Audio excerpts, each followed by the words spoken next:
परमार्थाय प्रतिबोधितां भगवता नारायण स्वयं व्यासेन गीतां पुराण मुनिना मध्ये महाभारतम् अद्वैतामृतवर्षिणी भगवती अष्टादशाध्यायिनी अम्ब त्वामनुसंदधामि भगवद्गीते भवदेशिनी। नारायण स्वरूप सदगुरु को नमन करके श्रीमद् भगवद गीता के अर्जुन विषाद योग नाम के पहले अध्याय को प्रारंभ कर रहे हैं। सबसे पहले बतलाना ये जरूरी है, इसका नाम भगवद गीता क्यों है। भगवत नाम से विश्वरूप परमात्मा ही जाना जाता है, तो गीता नाम से अनुष्टुप नाम के गीत में विश्वरूप भगवान की पहचान कराई गई है।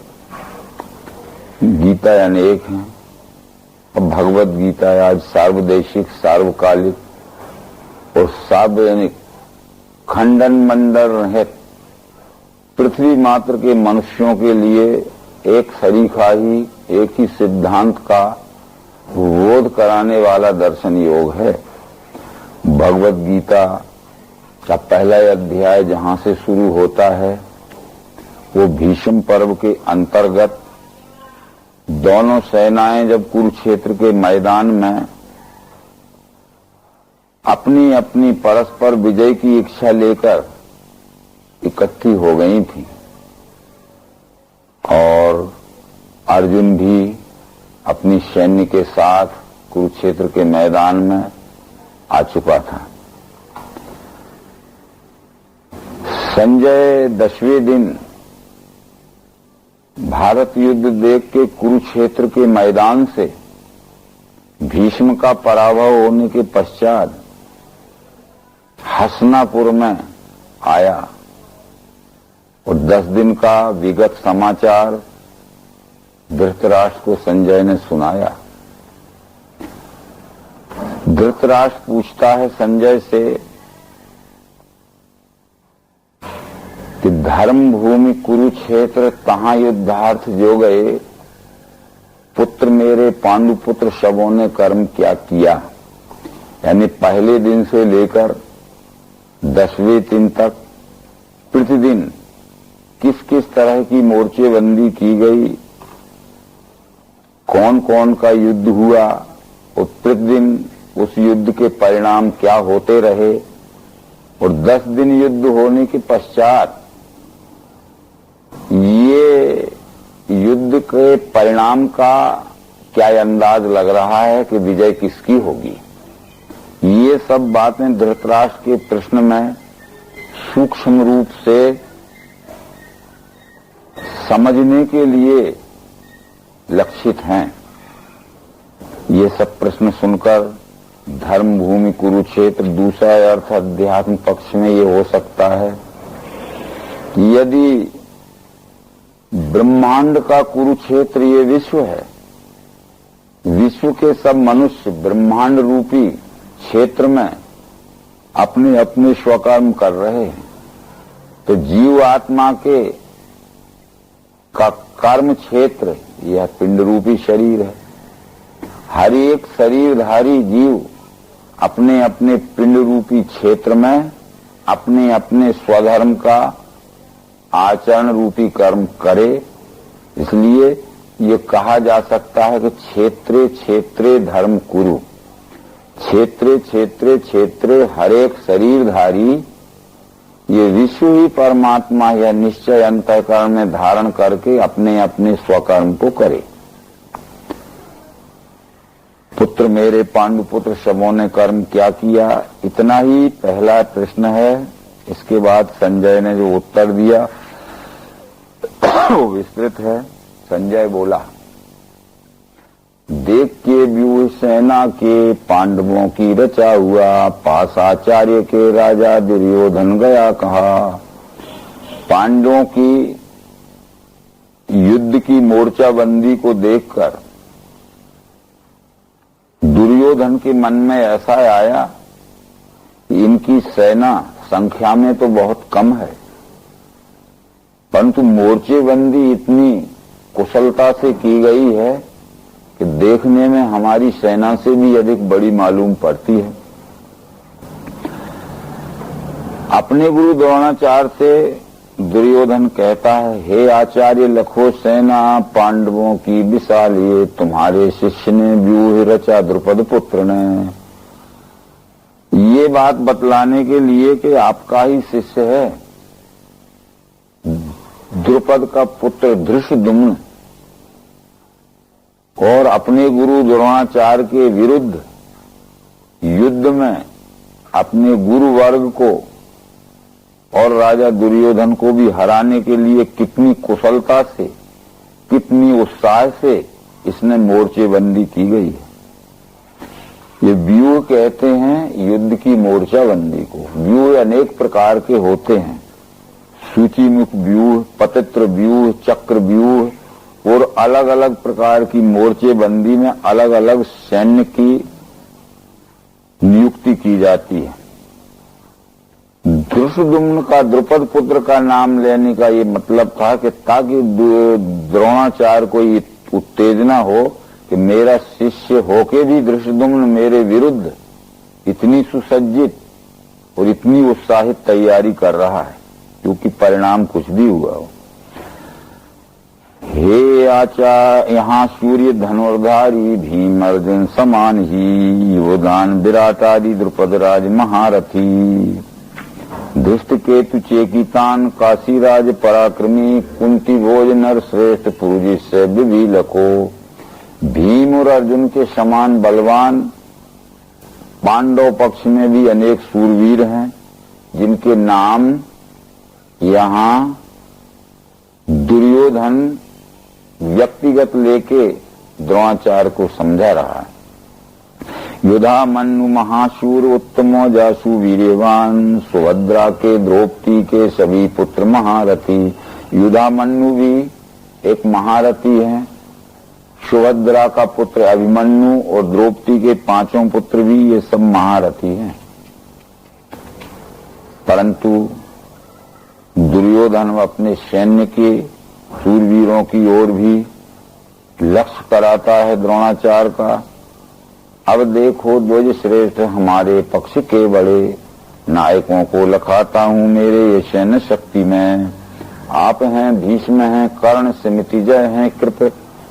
सबसे पहले द्रोणाचार्य को कहता कि आप हैं, पितामह भीष्म हैं, और सेना समूह पर विजय पाने वाले कृपाचार्य भी हैं। ये कृपाचार्य द्रोणाचार्य के ही शाले थे। अश्वत्थामा ये द्रोणाचार्य के पुत्र हैं। भूरिश्रवा विकर्ण ये दुर्योधन का भाई है। और भी हैं बहुत सूर, प्राण मेरे लिए तजें, और भी बहुत से सूरवीर हैं जो मुझे युद्ध में विजय दिलाने के लिए अपने प्राणों की परवाह भी न करके यहां आए हुए हैं। जिसे भीष्म नेता, ये मेरी सेना विशाल है, पांडवों की अल्प सेना अगुआ भीम है बना। अब यहाँ ये है, पहले कहा था कि हे आचार्य लखो सेना पांडवों की विशाल है। यद्यपि संख्या में पांडव सेना 7 अक्षोणी थी, पर व्यूह रचना की दृष्टि से कौरव सेना से बहुत बड़ी दिख रही थी।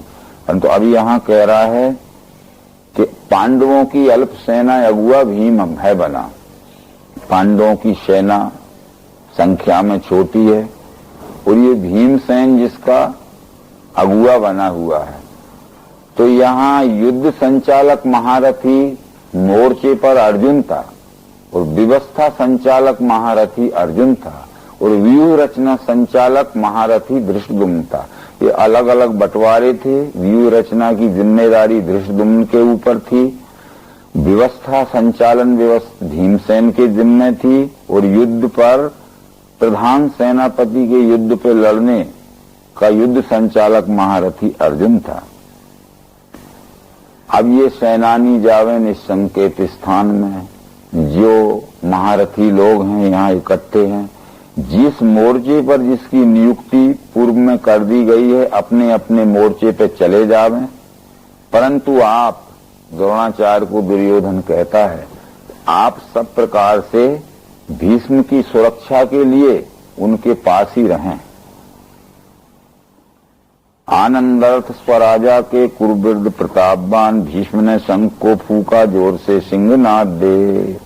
तत्काल शंख भैर आदि रणवाद्य बजे, तहां एक ही काल में तिसका प्रचंड ध्वनि छा गया। सबसे पहले कौरव सेना के युद्ध संचालक महारथी पितामह भीष्म ने दहाड़ती हुई आवाज में शंख फूका।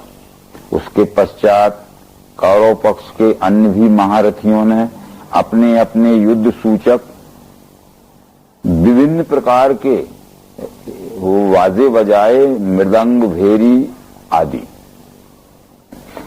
पश्चात श्वेत अश्वों के रथ में बैठ के बड़े दिव्य शंख बजाने को लगे माधव पांडव। इसके पश्चात जिसके रथ में सफेद रंग के घोड़े जुते हुए थे, जिसमें के आगे श्री कृष्ण और रथ के पिछले भाग में अर्जुन बैठा था, दिव्य शंख बजाने को लगे माधव पांडव।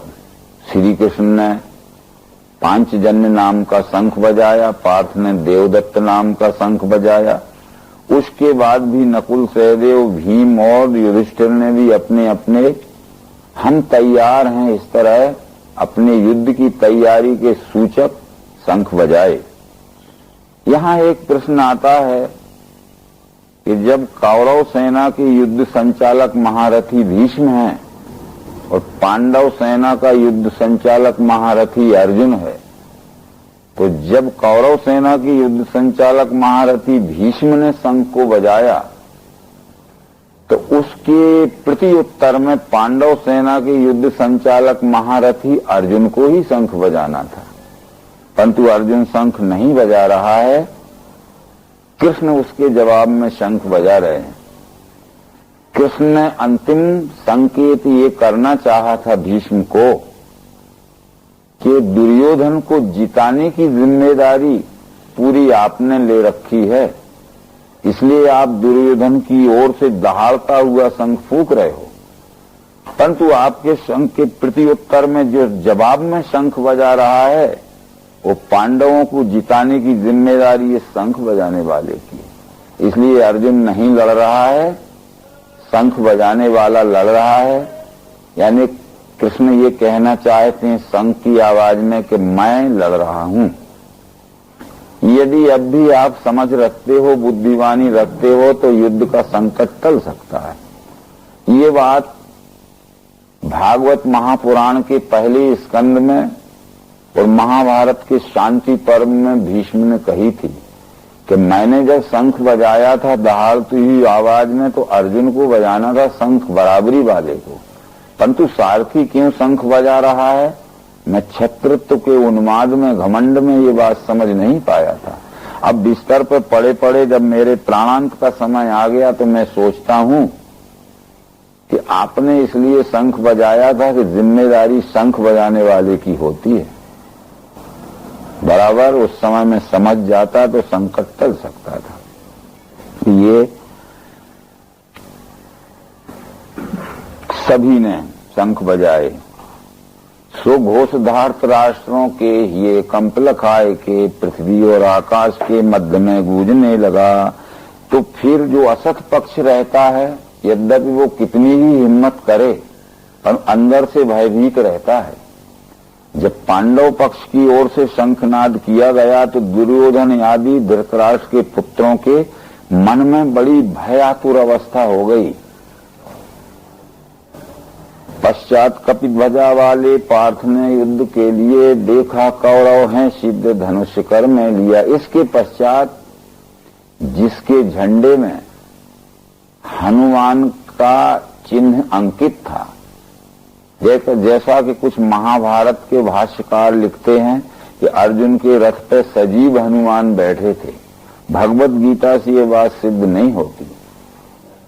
अर्जुन के रथ में जो ध्वजा थी वो अर्जुन हनुमान को इष्ट मानता था, इसलिए रथ के ध्वजा में हनुमान का चिन्ह प्रिंट था, अंकित था। हर एक महारथी के रथ की ध्वजा में उसकी पहचान के लिए उसका चिन्ह अंकित होता है। जैसे भीष्म पितामह के रथ में धनुष का चिन्ह था, द्रोणाचार्य के रथ में की ध्वजा में कमंडल का चिन्ह था, कर्ण के रथ की ध्वजा में सर्प का चिन्ह था। इसी तरह अलग अलग चिन्ह थे, तो वो चिन्ह इस बात का सूचक है कि दूर से ही उसके रथ को आता देख के पहचाना जा सके। हनुमान नहीं बैठे थे, उसके झंडा जो कपड़े का होता है उसमें हनुमान का चित्र चित्रित था। पश्चात कपि ध्वजा वाले पार्थ ने युद्ध के लिए बोला, कौरव हैं सिद्ध धनुष कर्म, और बोला कृष्ण जी से वाक्य नृत्य अच्युत मध्य में सैन्य के दोनों मेरा रथ खड़ा करो। कृष्ण जी से कहता है अर्जुन कि युद्ध शुरू होने के पहले मेरे रथ को ले चलकर दोनों सेनाओं के बीच में खड़ा करो, मैं स्वयं देखूंगा कौन कौन से महारथियों से मुझे लड़ना है। श्री कृष्ण ने रथ बढ़ाया, मध्य में सैन्य के दोनों रथोत्तम खड़ा किया। अर्जुन ने स्वयं देखने की तो बात कही थी, परंतु अर्जुन देख ही नहीं पाया और कृष्ण जी जल्दी बोल उठे कि बोले भारत ये देखो भीष्म द्रोण महारथी, फौज के सभी राजा साथ में कुरुवंश के, ये सबको तू क्या देखेगा, सबसे पहले भीष्म द्रोण को देख। इस बात का आशय ये था कि अर्जुन ये कहता था कि मैं आपकी सब बातें मानने को तैयार हूं, पर मधुसूदन में कैसे युद्ध में भीष्म द्रोण को करूं प्रहार, ये योग्य पूजा के अरिशूदन। मैं भीष्म और द्रोण के ऊपर शस्त्र नहीं चलाऊंगा, ये मेरे परम पूजनीय पुरुष हैं। और कृष्ण जी का विचार यह था कि ये दोनों ही इस युद्ध की जड़ हैं। यदि ये दोनों तटस्थ हो जाते तो दुर्योधन का सामर्थ्य नहीं था इस अन्याय और अधर्म का युद्ध करता। इसलिए इन दोनों को तू अच्छी तरह देख ले जिनको तू पूज्य समझता है। आगे ये विचार आने वाले हैं ताकि हम जल्दी से भगवत गीता का प्रथम अध्याय समाप्त करेंगे।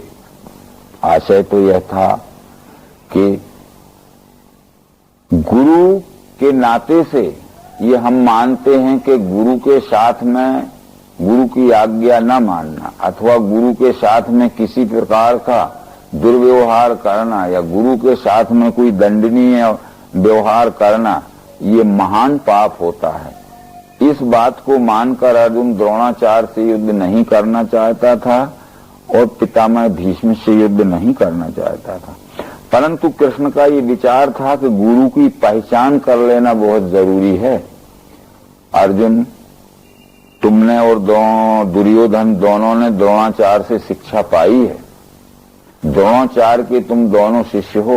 जब गुरु दक्षिणा का प्रश्न आया तो द्रोणाचार्य ने कहा था, अर्जुन मेरा दुश्मन पांचाल राज है, द्रुपद राजा है, उसको युद्ध में तुम बंदी बना के लाओ। तो तुमने गुरु आज्ञा शिरोधार्य की।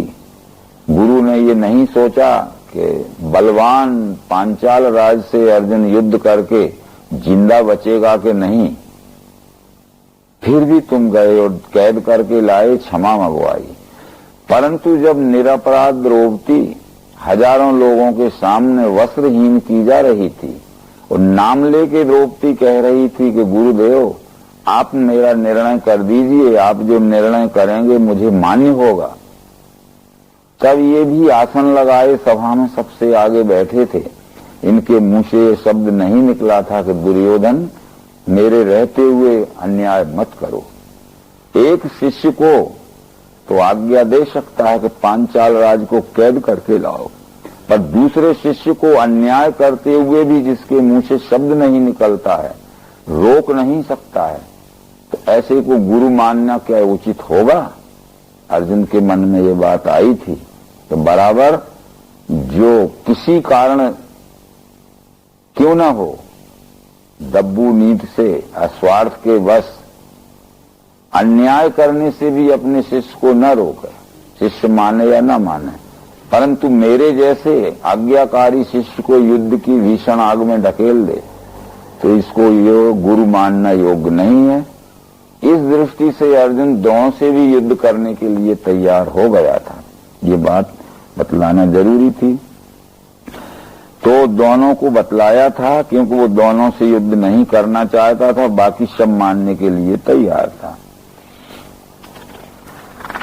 इसके बाद उदास मन से स्वजनों को लखा कृष्ण युद्ध इच्छा से खड़े यहां।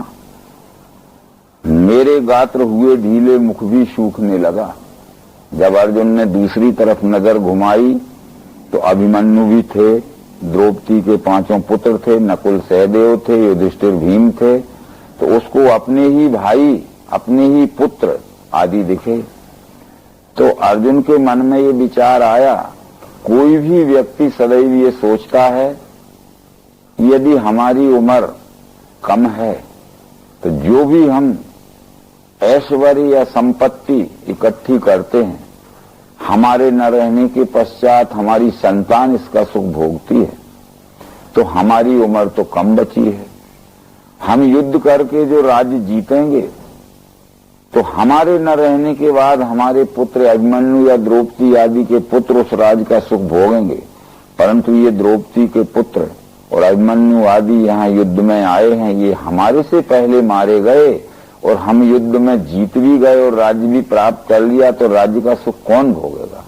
इसलिए वध से बंधु वर्गों के शौक की आशा व्यर्थ माधव, और वध से आत्ताइन के लगेगा पाप ही हमें। जिनके हेतु है इच्छा राज्य भोग सुख आदि की, वे यहाँ युद्ध में आए छोड़ के राज्य संपदा। ये विचार अर्जुन के मन में घूमने लगे और फिर यहाँ ठहरा नहीं जाता, मन में भ्रम छा गया। क्या अर्जुन ने अभी तक युद्ध नहीं किए थे? इसके पहले बहुत बड़े बड़े युद्ध किए थे। वनवास के समय में जब भीष्म ने, द्रोण ने और कर्ण ने विराट राज के ऊपर आक्रमण किया था, उस वक्त भी ये दृहनला के रूप में था। उत्तर कुमार घबरा गया था और ये भागना चाहता था, तो अर्जुन ने कहा कि भाग भी जाएंगे हम, ये सारथी बन के गया था, तो ये पीछा करके पकड़ेंगे और जान से मार देंगे। इसलिए भाग के मरना ठीक नहीं है, युद्ध में सामना करके मरना ठीक है। तुम लगाम पकड़ो रथ के घोड़ों की और मैं थोड़ा अपना पराक्रम आजमाता हूं। मारे जाएंगे तो युद्ध में मरना है और भाग जाएंगे तो ये पकड़ के मारेंगे। इस तरह युद्ध भी अर्जुन ने वहां किया था। फिर गंधर्व लोक में भी एक युद्ध किया था, पांचाल राज से युद्ध किया था। उस समय अर्जुन के मन में अति दयनीय अवस्था नहीं आई, अर्जुन को मोह नहीं हुआ था। मोह की व्याख्या अध्यात्म शास्त्र में की गई है, जिसको मनुष्य यह वस्तु मेरी है, यह कुटुंब मेरा है, यह मेरे भाई बंधु हैं, यह मेरे पुत्र हैं, मेरेपन की आसक्ति जिस पर रहती है उसको ममता कहते हैं। जिस पर मेरेपन की आसक्ति रहती है, उस वस्तु का जब वियोग हो जाता है या वियोग होने की संभावना रहती है, उससे होने वाले दुख को मोह कहते हैं। तो ये वियोग होने की संभावना थी कि पुत्र आदि मारे जाएंगे, राज्य का सुख कौन भोगेगा, ऐसा युद्ध करने से क्या फायदा। इसलिए इससे अच्छा है कि मैं भिक्षाटन करके जीवन व्यतीत कर लूंगा, परंतु युद्ध नहीं करूंगा। जिनके हेतु इच्छा राज्य भोग सुख आदि की, वे यहाँ युद्ध में आए छोड़ के राज संपदा। आचार्य लड़के श्रेष्ठ और भीष्म पितामह, गुरु मामा, मामा ससुर नाते के साले नाती स्वगोत्र के, मारेंगे ये न मारूंगा मैं इन्हें मधुसूदन, न मारूं लोक इच्छा से। पृथ्वी की बात है कहाँ, यदि तीनों लोक का राज भी मिल जाए तो भी मैं युद्ध करने वाला नहीं हूं। ये भले ही मुझ निशस्त्र अर्जुन को मार दें, फिर केवल हस्तिनापुर के राज्य के लिए इतना बड़ा नरसंहार में नहीं कर सकता। तो ये अवश्य ही भ्रमग्रस्त अवस्था में अर्जुन कह रहा है, बध से आत्ताइन के लगेगा पाप ही हमें। ये अत्याचारियों के मारने से हमें पाप ही लगेगा। इससे जो भ्रमग्रस्त अवस्था में अर्जुन के मुंह से प्रश्न निकले, यहाँ ठहरा नहीं जाता, मन में भ्रम छा गया, वो प्रश्न हम देखते हैं श्लोक नंबर 40 से 46 तक हैं। बस इन प्रश्नों का ही निराकरण पूरे भगवद गीता में है। वो प्रश्न तो आज हमारे भी अंधविश्वास में फंसी हुई, रूढ़वाद में फंसी हुई मानवता के सामने हैं। जो कि अर्जुन के प्रश्न हैं वो आज भी हमारे मानव जगत के प्रश्न हैं। अर्जुन 40वें श्लोक में क्या कहता है? कुल के नाश से डूबे कुल धर्म सनातन, धर्म का लोप होने से गया कुल अधर्म में, अधर्म स्थिर होने से होवे भ्रष्ट कुल स्त्रियां, तिनके दुष्ट कर्मों से होता है वर्ण संकर, शंकर उत्पत्ति से जावे कुलग्न कुल नरक में, गिरेंगे पुरखा उनके जलपिंड क्रिया बिना, दोषों से ये कुलग्नों के वर्ण संकर कारक, मिटेंगे जाति के धर्म कुल धर्म सनातन, कुल धर्म मिटाने वाले मनुष्यों को जनार्दन नरक की प्राप्ति होती है। सुना है हमने यही, कृष्ण वही महापाप करने हम सिद्ध हैं, राज्य शौक वशी आया स्वजनों के बधार में। अब ये इन अर्जुन के भ्रमग्रस्त विचारों को ही आज मानव जगत के बड़े बड़े परोक्ष ज्ञानी, शब्द ज्ञानी विद्वान भगवत गीता का सिद्धांत मानकर मानव समाज में उन विचारों के संस्कार डालते रहते हैं और मानव समाज उन भ्रमग्रस्त संस्कारों से आज भी खूब सुख दुख के झोल में पड़ी हुई है। अब विचार से देखा जाए कि ये जाति के धर्म और कुल धर्म सनातन धर्म नहीं, अनेक धर्म शताब्दियों में, अर्ध शताब्दियों में बनते मिटते रहते हैं। हमने अभी अभी देखा इसी दशाब्दी या अर्ध शताब्दी में कितने धर्म इस मानव जगत में हो गए। किसी के नाम यद्यपि नहीं लेना चाहिए, परंतु महेश योगी का एक भावातीत धर्म हो गया, रजनीश का एक सेक्स का धर्म हो गया, तो सतपाल महाराज का अलग धर्म है, तो चिन्मय मिशन का अलग धर्म है, तो जय गुरुदेव नाम परमात्मा का उनका अलग धर्म है।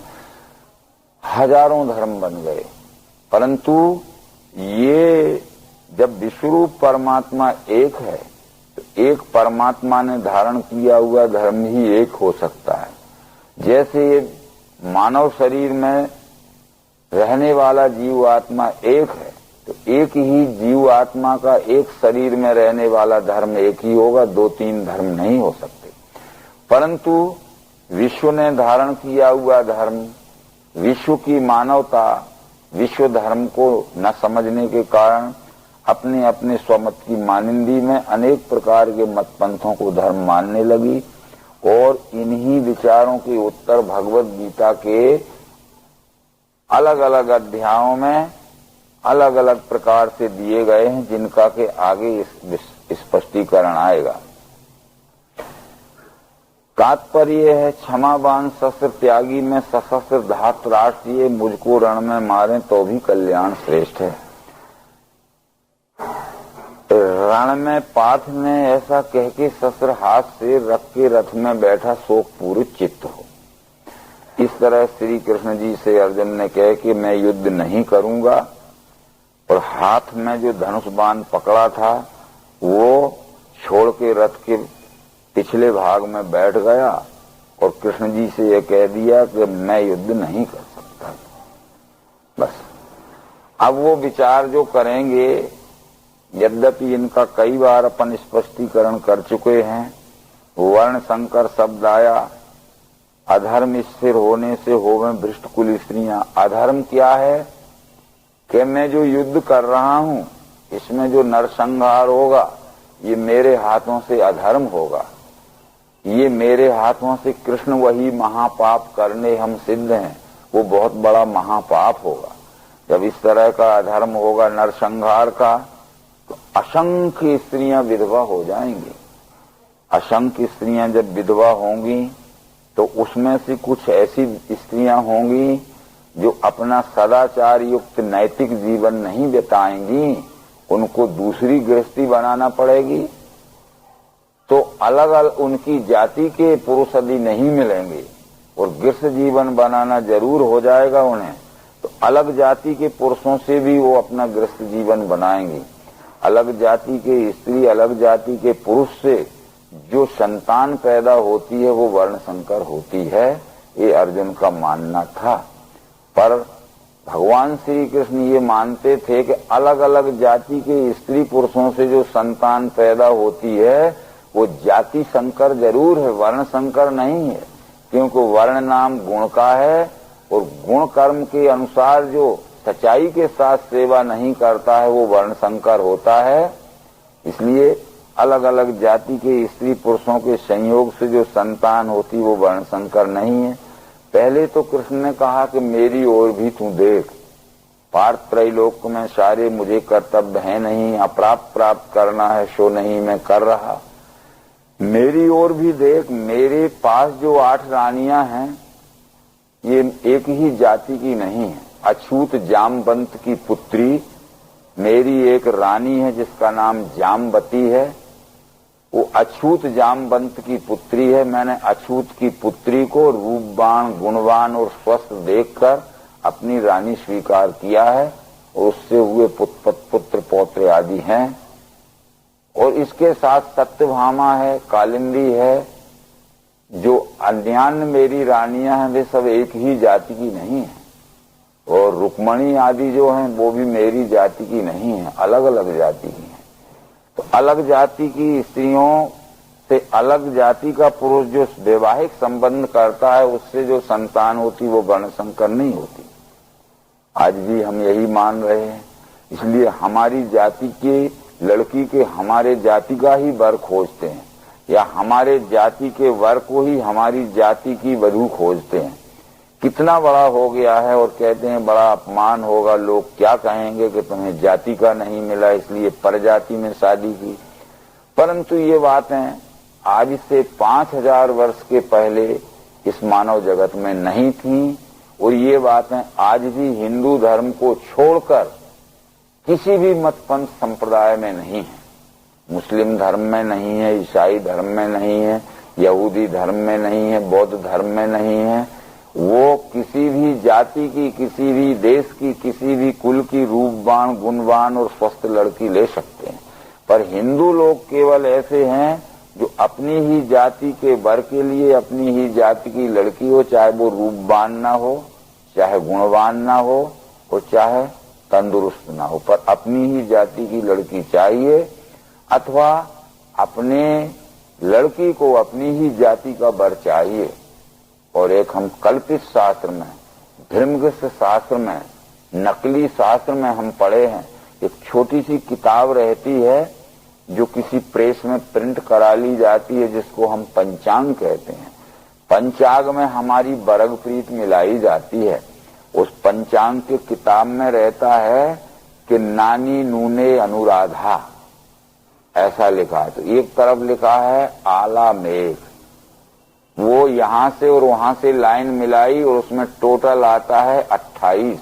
तो भाई वो मेघ राशि का पुरुष है और अनुराधा की स्त्री है, लड़की है, उसके 28 गुण मिल गए, शादी कर लीजिए, बरग मिल गया। परंतु वो बरग क्या मिल गया, कोई तो रास्ते में ही मर जाते हैं, कोई घर में जाके या तो वो कन्या आग लगा के जल के मर जाती है या वर जहर खा के मर जाता है। कैसा वर्ग पे मिला होगा।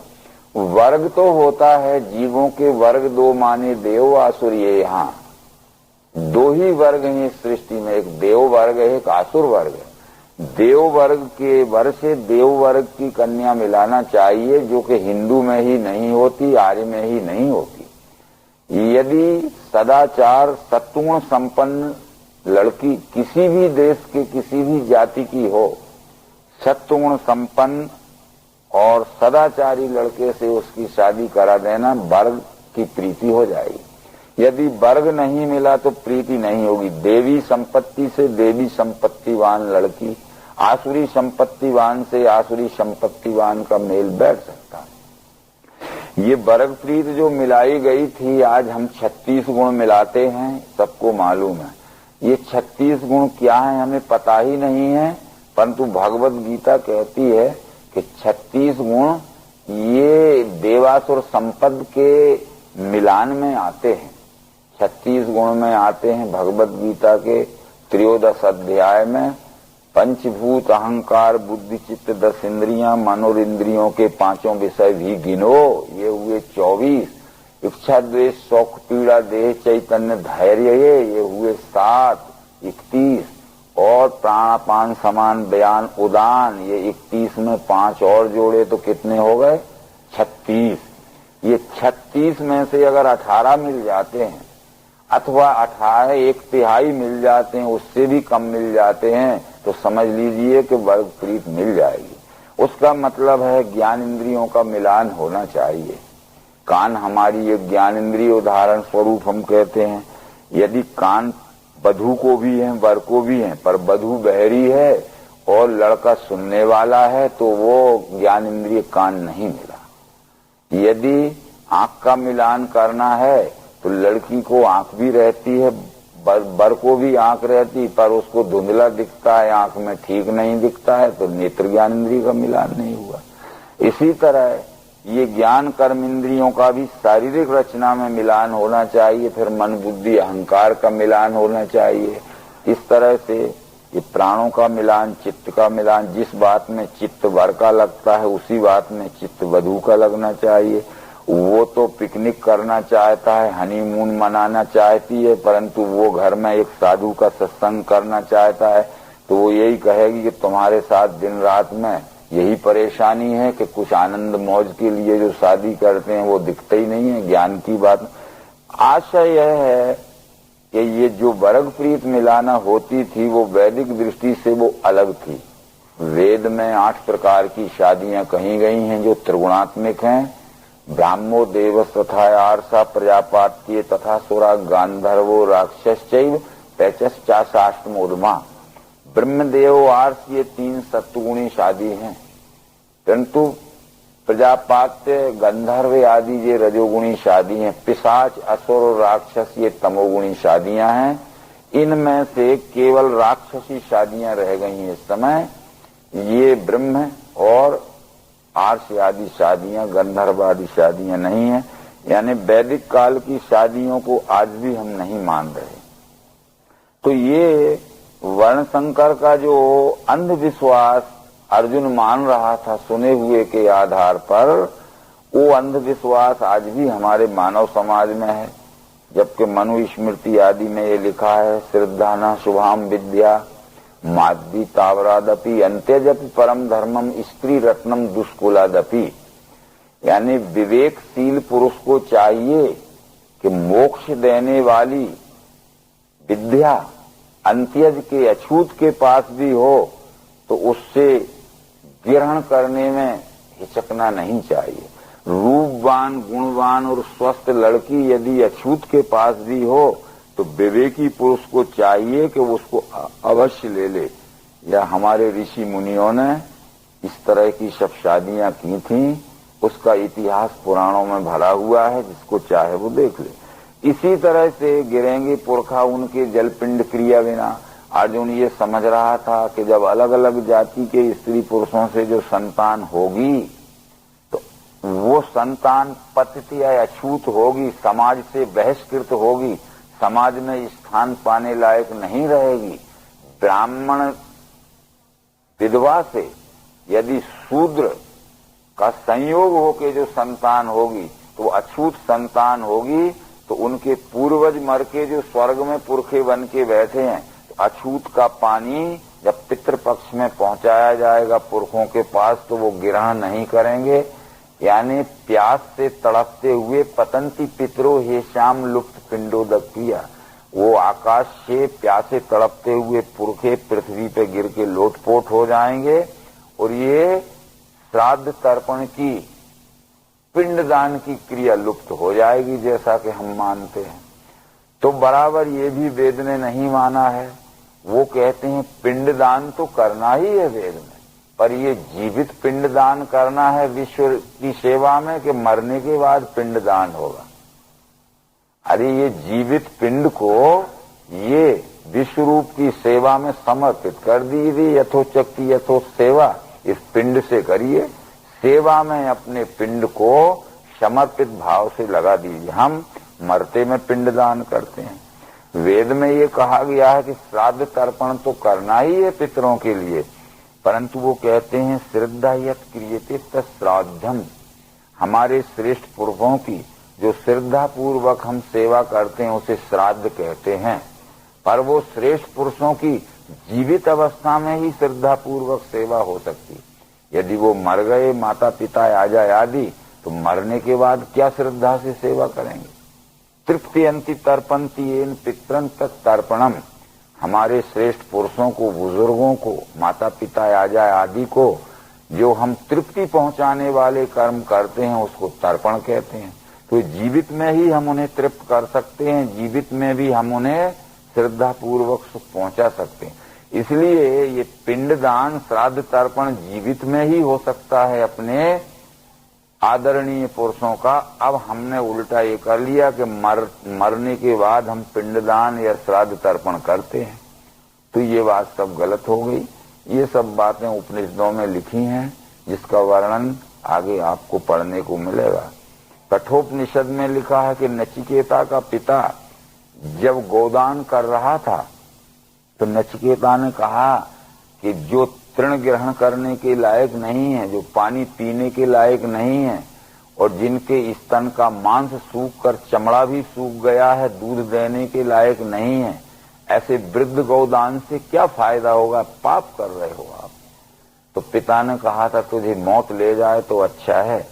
उसका मतलब ये 4 पांव के जानवर को दान नहीं कर रहा था।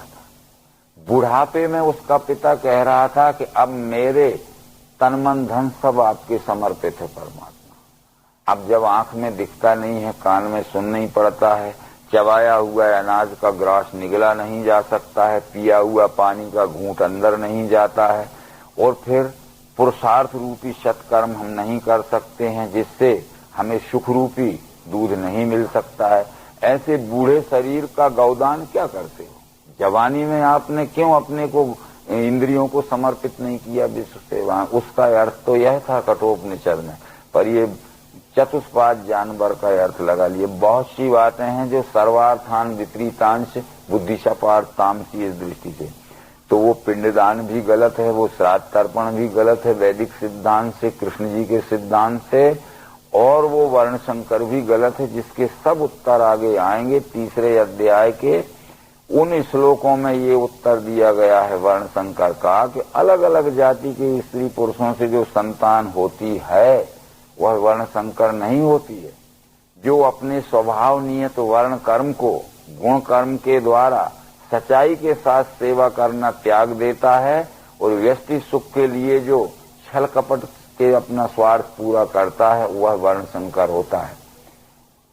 कहा था कि पार्थ त्रैलोक में सारे मुझे कर्तव्य है नहीं, अप्राप्त प्राप्त करना है सो नहीं मैं कर रहा।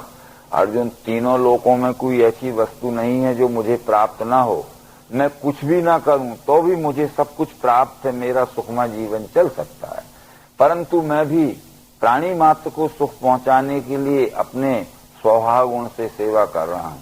आलसी बन के जो मैं यहाँ कर्म करूं नहीं तो सब मेरा ही पार्थ करेंगे अनुसरण। मैं निष्क्रिय होके बैठ जाऊं और अपने गुण कर्म के द्वारा प्राणी मात्र को यथोचित सुख पहुंचाने का प्रयत्न न करूं तो ये सब लोग मेरा ही अनुसरण करेंगे। जो मैं स्वकर्म त्यागूंगा लोगों का नाश ही किया, बना शंकर का करता प्रजा हंतार भी हुआ। अपने स्वकर्म को मैं त्याग देऊं तो मैं वर्ण शंकर हो जाऊंगा और मेरे देखा देखी सभी लोग अनुसरण करके वर्ण शंकर हो जाएंगे।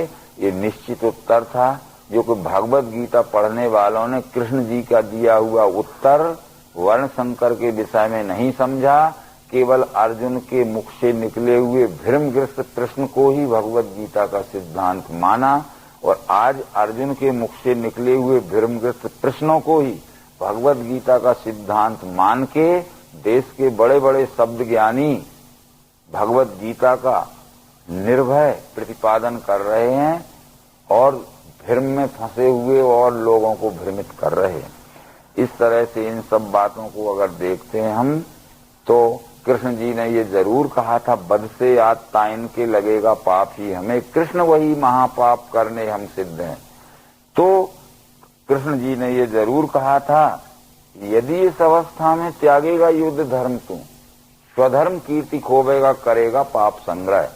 अर्जुन कह रहा था मैं युद्ध करूंगा तो पाप लगेगा, तो कृष्ण कह रहे हैं कि युद्ध छोड़ेगा तो पाप लगेगा। बराबर परस्पर कितने विरोधी विचार।